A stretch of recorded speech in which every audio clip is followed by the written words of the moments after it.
सर्वोदय विज्ञान के अनुसार 24 नाड़ियां की संख्या में दो समूह तिरछे, उनमें 10 नाड़ियां प्रधान हैं। अन्य 10 नाड़ियां वायु के वहन करने वाली हैं। ऊपर नीचे तथा तिरछी नाड़ियां वायु शरीर के आधार हैं। वे नाड़ियां चक्र की तरह इसी शरीर में रहती हैं। वे प्राण पर आश्रित हैं। पहले कही हुई 10 नाड़ियां प्रधान हैं। उनमें से 10 नाड़ियों में 3 उत्तम हैं। इनका नाम इंगला, पिंगला और सुषुम्ना है। और 7 नाड़ियां अपने शरीर में और हैं, उनके नाम बता रहा हूँ। भिन्न में गांधारी, हस्तजीवा, पुषा, यशवनी, अलबुषा, कहुक और शंकनी। इसी प्रकार 7 और सब मिलाकर 10 नाड़ियां प्रधान हैं। शरीर में इनके स्थान कहाँ है वो अब मैं बता रहा हूँ, आप सुन लें। शरीर में बाईं ओर इंडा विद्यमान है। इसी प्रकार पिंगला दाहिनी ओर और सुषुम्ना बीच में और गांधारी बाईं आंख में स्थित हैं। अपनी नोक के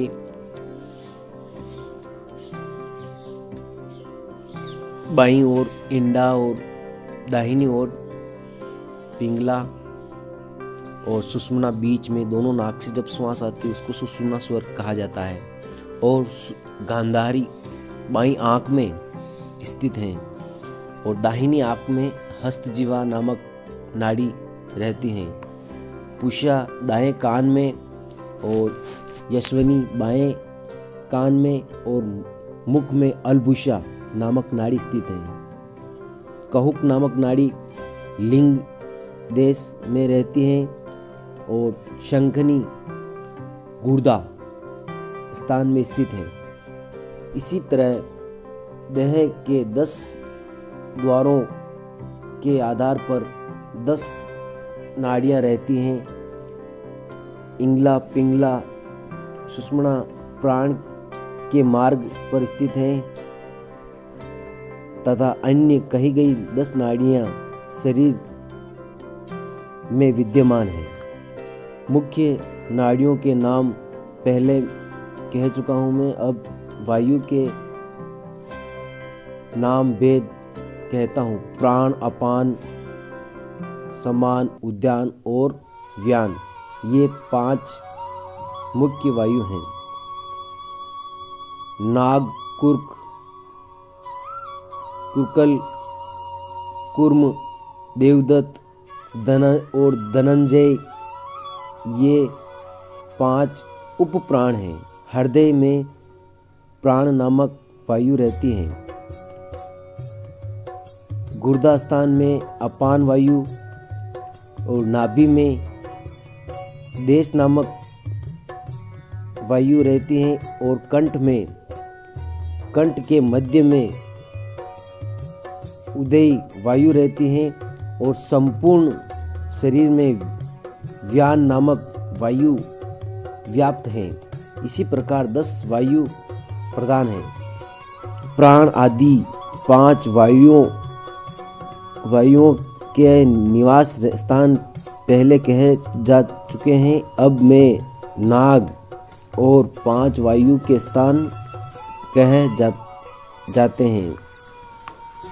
डकार, जब अपने शरीर में डकार आती है ना, उसका भी अलग नाम निकलता है।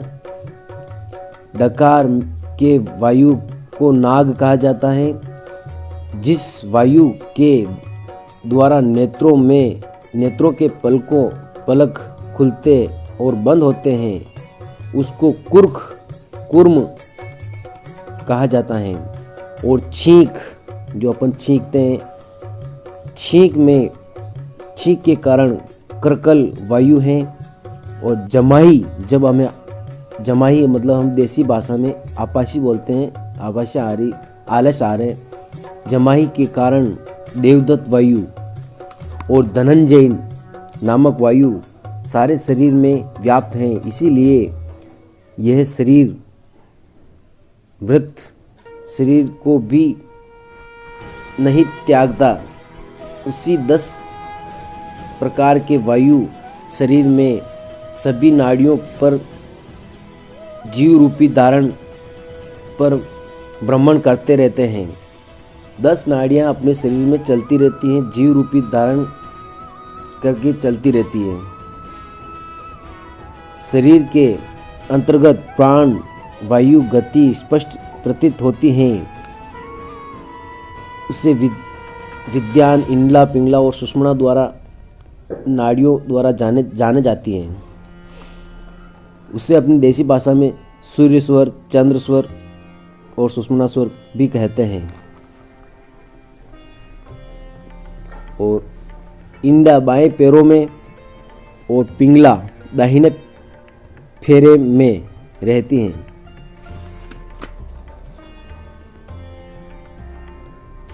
इंडा में चंद्रमा स्थित हैं और पिंगला में सूर्य स्वर और सुषुम्ना में शिव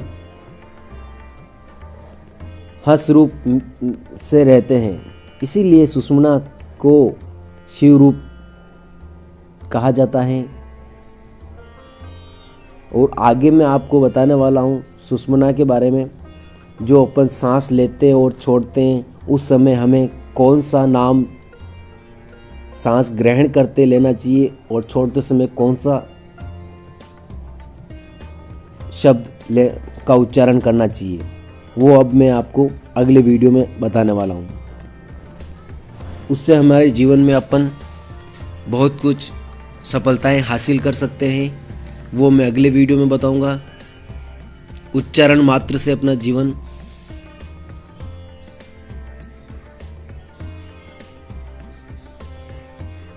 उद्धार हो सकता है, अपने जीवन का, और मार्गदर्शन भी हो सकता है। इसलिए वो अगले वीडियो में मैं आपको बताने वाला हूँ। अभी मैंने उनके स्थान, वायु स्थान सारे बताए। अगले वीडियो में मैं उच्चारण शब्द के कारण बताने वाला हूँ।